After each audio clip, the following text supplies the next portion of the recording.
Piala Dunia 2022 dimulai. Nuansa pesta sepak bola terakbar itu pun dirasakan, termasuk sejumlah hotel di Makassar. Salah satunya di hotel yang terletak di Jalan Panakukang, Makassar ini. Nuansa Piala Dunia terlihat dari dekorasi yang sengaja dibuat demi menyemarakkan Piala Dunia. Hadirnya nuansa Piala Dunia membuat hiburan tersendiri bagi para tamu.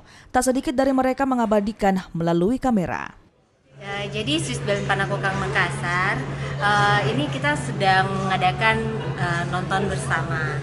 Nah, untuk nonton bersamanya ini, itu kita memang mengantongi lisensi dari nobar ini. Jadi memang kita resmi agar semua pecinta bola bisa nonton Piala Dunia di Swiss Jalan Panakukang Makassar.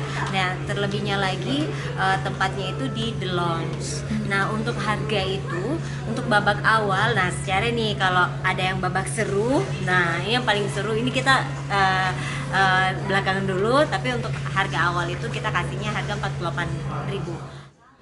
Selain pernak-pernik, hotel yang sudah mendapatkan lisensi juga tak ketinggalan menghadirkan nonton bareng Piala Dunia 2022.